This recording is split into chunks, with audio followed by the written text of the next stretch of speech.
Previously on Coruscant Nights. So we are starting tonight in the back room of Brack's Bar in Little Onderon. We see 3 people sitting around a table. There are a couple other people hanging out in the corners, but the room is mostly dark. The center table illuminated from above. This is kind of interesting here. We got a clone. We got someone who's kind of got no Anubas in the fight, so to speak. And then I used to be a separatist. How about that? Don't get many of us around here. You are not Jedi, and he starts counting out his fingers. You're not Jedi, you're not a bureaucrat, or plutocrat, or banker, or, you're one of us.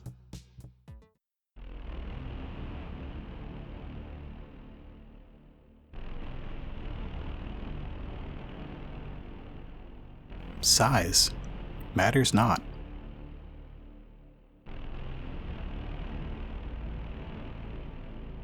Let me guess. The Jedi did not bring peace, no? You'd actually be surprised. The Jedi kind of saved us. Really?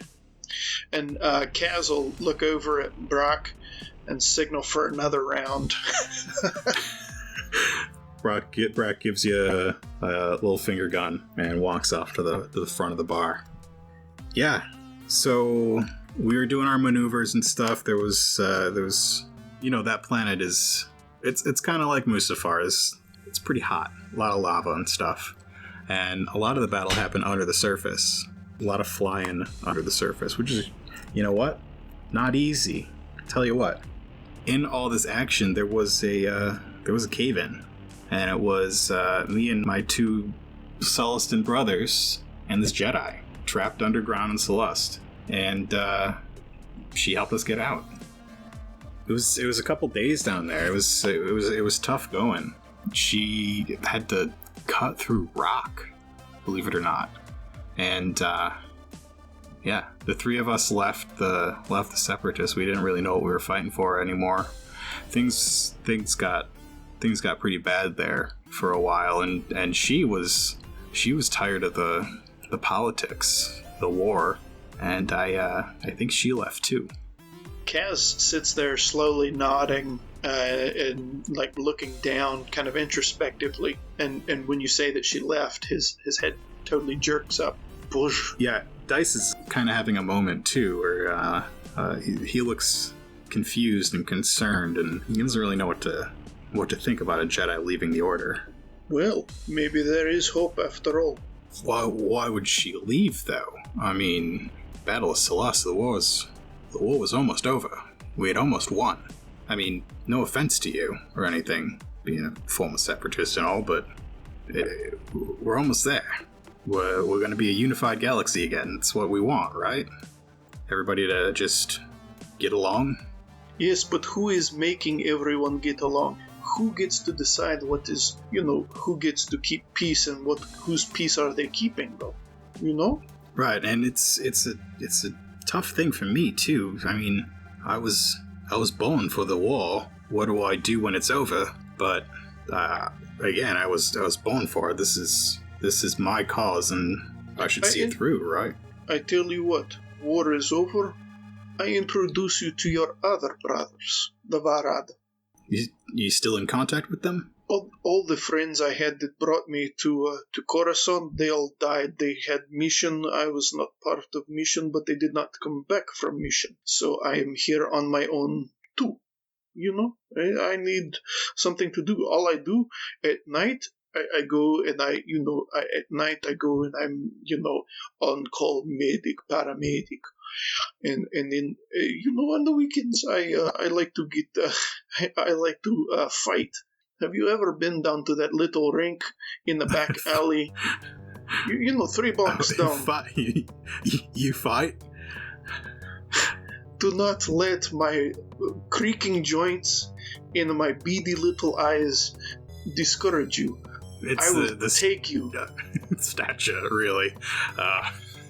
I will give you one swipe first, And then, no, we only do to first blood, and then we stop. We stop, but it could be fun. He looks at Rondo, and Rondo shrugs, and Brack comes in the back with the next round of drinks and sets them on the table. You gonna show him what's up? Look, Brack, where you put money? I throw all this money to my new friends Dicey and Rondo. But where you put money? On Pretty Boy here, or on scarred old Kazi? You boys should probably put your money on Kaz here. He's No kneecaps are safe. Is enough said. Dice stands up. All right. His first blood, is that what you said? Yes, till first broken nose, or whatever. All right. No weapons. We just go. We have fun, and then I come back. I buy you another drink.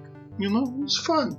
This back room area. It's really just this table that you've been playing at, and a couple chairs around the edges. Brack mostly uses it for storage, but when Kaz comes along, he opens it up for a game of cards. But there's room, and Dice stands up and opens his arms and says, "All right, let's go." All right, first I take ibuprofen, and then we go. And Dice chuckles a little bit. All right. I joke. I have some for you too. You will need it.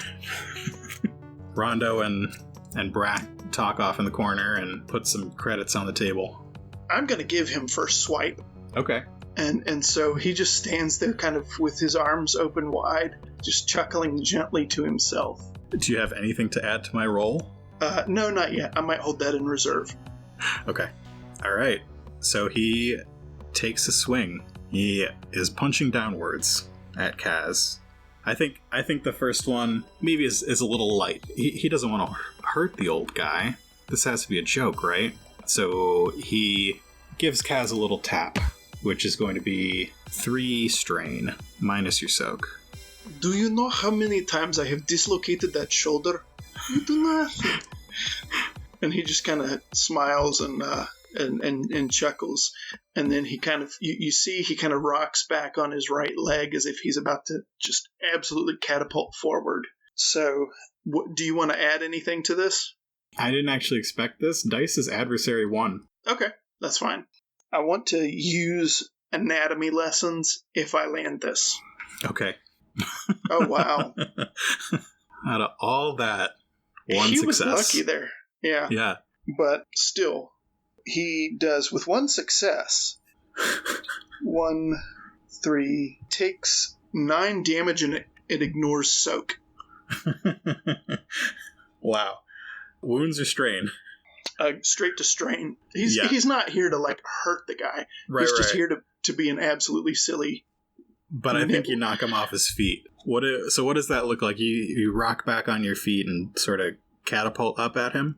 Yeah, and so because Kaz is a medical expert, he's not a fighter, but he knows, okay, I'm going to aim for, where his diaphragm is. I want him to lose his, ring his bell, but not actually hurt him. I don't want to go for a kidney punch. I don't want to do this. Mm-hmm. And he looks at him, gauges his weight, where he's holding his fat in his body, where, what will get his attention, basically. And so he aims slightly upward at the diaphragm to just kind of just take his wind out completely and kind of get him to see stars. Perfect. He sees stars, and the Ortolan in the corner sort of chuckles to himself and goes back to his data pad, and Brack and Rondo erupt in laughter as Dice just loses his breath and bends forward and breathes heavily for a second. Oh, you're stronger than you look. Why, thank you, brother. No, we don't have to keep going. If you want to take a rest or go get a drink, I already bought your next drink. It's good for you. He holds up a hand. Yeah, I don't need any more. I'm good. I'll take that drink and that ibuprofen. I've got it for you. Don't worry. I have med pack in backpack. It's good. It's good. Very good. And he pats him companionably, on the back of his hamstring, because, where else is he going to pat? He's not going to, Yeah. And so they walk over and they start sharing even more stories. Mm-hmm. Kaz starts talking about all the escapades he got into with Varad, and he kind of hints at a couple of the actual deals that he made with Bodega the Hutt's syndicate. He doesn't, he's sober enough to know I don't need to divulge that yet. Yeah, we should roll that next round of resilience checks. Yeah. And what do we got to do here? A setback because it's the next round, or what do you want to do? Or do we upgrade it for the second round? I don't think we upgrade. Maybe we do a hard check instead of an average check. Sure. That makes sense. Ooh. So Kaz is visibly taking it. He's considering, you can see the calculation in his eyes that maybe this is the last round. Maybe not. Yeah, this was not a good round for anybody, really. I think after the hit Dice took, the drink was like another punch. Rondo is awfully quiet, a little more quiet than he typically is, and I think his tell is going to show in this next hand. Mm-hmm. Kaz looks at his cards and he's just disappointed, like he's not even trying to hide it at the moment. Rondo scratches his ear, and there's a little smirk on the side of his mouth, the corner of his mouth. Kaz looks over at Brock, gives him one finger up, and points at Rondo for the signal of just this guy, one round. And Dice is quiet when he looks at his hand. Brack comes back with just that last drink, and he sets it quietly down next to Rondo. And Rondo reveals his hand. Rondo got 1 success, 2 advantages, and a triumph. And he's pretty satisfied with it. His hand moves up to his ear again as he smirks with it. He's pretty happy with his hand. Mm-hmm. Well, Kaz holds out a hand. It's a middling hand at best. It's probably about a 12-ish. 12, maybe 13. He's at this point, he actually clocked himself a little bit when he laid it on Dice earlier. So his head's ringing ever so slightly. So he's like, I did not win. He's okay. We're just having fun, making friends. Yes. Yeah. Just making friends. Just making friends. And then Dice slowly lays his hand down. Well, that's Sabak. He got a 23. Ничего себе. Okay, he's good. Okay, Brack, bring him whole bottle. His congratulations. No, I don't think I need a whole bottle. I've had plenty. I've got a shift in a couple hours anyway. I gotta cut myself off. It's okay. You take home with you. Brack not mind. It's okay. Yeah, I guess it's fine. Look, Brack just won a lot of money on me hitting your stomach. It's okay. He give you bottle. And Brack goes back to the front. I am going to flip a dark side point. I've got all these dark side points. Yeah, you haven't really touched them. We haven't really touched them. We're going to touch them now. Okay. From the front of the bar, you hear a little bit of commotion. Something's happening outside. It sounds like maybe a loud engine pulling up. Maybe a few loud engines pulling up. And Brack's bar, the front of it, is sort of set up like almost like an old Western saloon. It's got those batwing doors that only cover the center, and so you push them in. Yeah, flippy flappies. Yeah, flippy flappies. And a large person pushes through those doors. He is very, very tall, a Deveronian. He's got yellowish orange skin and large horns on the top of his head. And he starts looking around. And as he gets into the bar, 2 more Deveronians come up behind him and through the door. Hey, ugly, I'm over here. Ah, just the guy we were looking for. You're Kaz, right? Yes, I could smell you walking into the door. It's okay. Bodega, you owe him some money, right? Yes, and I'm going to win it tonight. Ah, it's okay. He sold me your debt. Okay, I win so it now tonight. You owe me money. You have it right now? You have it with you? No, but you, have you ever played Sabak? I am pretty good.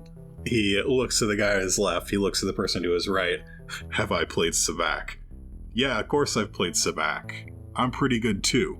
Okay, so we go double or nothing. What, you want... Is this really what's happening? Do you want to double your debt to me? You want to double your debt to Coruscant's Blood Wolves? Yes, maybe then you could get plastic surgery. I have a very good hand with that, though. But I'm just saying. You can see that Brack is slowly moving to the far side of the bar. You know, you've been here enough. You know that he has a comlink down there that he uses every once in a while. He's probably going to call the clones. So, what, are we playing the four of us? You want my buddies to join us too? What are we doing here? Well, so I owe Bodega, and Bodega now give you, and the problem here is all these people have nothing better to do with their time, and you come to a medic to say, give me money, and I say, okay, I give you money, but let's play a game of sabak first. All right, so we're putting 5,000 credits down on the table. You have 5,000 credits on you right now? No, I do not have it, but Rondo, he took a lot of, never mind. Rondo is kind of giving these guys the side eye. He's got one of his hands on the side of his face, not really wanting to mess with these people. Dice is still sort of recovering. He's got his arms over the spot that you punched him and is sitting in his chair. That last drink hit him kind of hard. Okay, so they don't want to play right now. How about something else? You, how much would it take off my debt if I let the other ugly, the one on your left? What if I let him? We go to first blood. You're gonna. What are you? Are you some kind of fighter? You're a little small. Okay, so I go in back alley, and I occasionally get into bouts. I have to make money, and so paramedics, they don't make all that much. They, the local council, they do not give us good salary. There is no pension, okay, no pension. I mean, what? My kneecaps are my pension, apparently. Look at you. He thinks about it for a second, and his you can see the thoughts move across his face. What could go wrong? This guy's so small. My guys are really tough. This sounds like a good idea. He says, all right, let's do it. You against my boy. First blood. First blood. Yep. Yeah. Brack calls. Can you guys take this outside, please? Yes, of course. We do not want to disturb his business messing up my business, no? The big guy sort of looks at Brack with "You're really making me go outside" in his eyes. But then he turns and starts walking out the door. It is dark in Little Onderon right now, pretty close to midnight. The person that you've challenged, he shrugs off his leather jacket to reveal a muscled form. He's probably about 6'3", red skin with large pointed horns.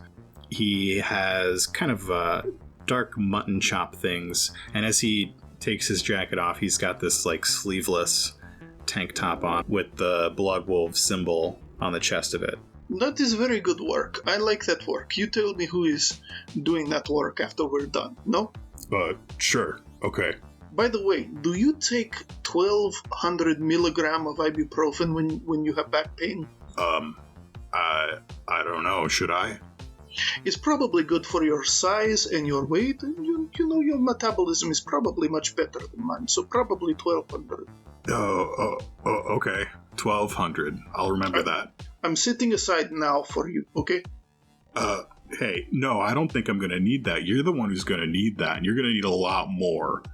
No, my size, I only need 400. No, what I'm saying is that you're gonna be in a lot of pain because you're small, and I'm big. And you're gonna need all of it. How you say solar plexus going to back of throat? What? What does that mean? Good job. Do you want to roll initiative on this one? Yeah, I think we need to. Yeah. He's definitely going with cool because he's trying to obviously talk like over his head smack. Well, he's a little bit cooler than this guy. All right, so the Deveronian sort of puts up his fists in a fisticuffs manner, moving them back and forth, waiting for the chance to punch downward. I'm not going to do anatomy lessons just yet. Okay. So I think I'm going to hold that for round 2. What is he, adversary 1 or 2? He's honestly a minion. Okay. So no. Okay, so I'm just going straight purple. 2 purple. Yep, 2 purples. Okay. You know what? I've got all those dark side points. Let's flip one. Sounds good. Okay, so he is going to rock back on his right leg, and I think we all hear Rondo give a slight squeak of a chuckle, as if he's snorting to himself while watching through the flippy flap door. Yeah. And here we go. The 3 Deveronians have all made it out front, and Rondo and Dice are sort of leaning on those doors. They've got their arms over the top of them, and they're just looking out from inside. So he does 7 damage, just straight up. Just Does hitting it him. Ignore soak? It ignores soak, yeah. And I want to do disorient with. You don't have to. You knocked him out. Okay. If you ignored soak, he's out. Yeah. So there's that. With the 3 advantage, then I'd like to say that he not only plows through him, he jumps through the hit and lands in a 3-point stance, like Iron Man on the other side. So, yeah, you jump through that hit, land like Iron Man on the other side, and as you land, behind you, he rocks on his heels and falls to the ground. The 2 other Deveronians who are there look shocked. That was completely unexpected. You said he was your boy. What, is this what you hire him for? I think, since that was so easy for you, the leader of these 3 shouts at you and says, I don't know what you did, but you cheated. And I think he's going to raise his fists. So the leader is on top of things more than the other guy. The other guy's just sort of a bit of a goon. And the leader rockets towards you and is going to try to punch. He's not going to succeed. All right. So he is in a little bit of a rage. I'm going to upgrade because he is not feeling too happy about you one-shotting his buddy, his boy. All right. So he rockets towards you. He, unlike his friend, did not bother to take off his jacket. He runs towards you and swings, doing a little bit better than Dice did. He does 6 damage total, and I think it's going to go to your strain, because you do still, in his eyes, owe him money. And as he punches, he sort of puts you in the right space for his goon to try and hit you. Sure. And his goon also hits, amazingly, for 6. So the goon runs up next to him, and you're small. You're a lot smaller than these guys. He kicks at you, and I think he hits you in the bad leg.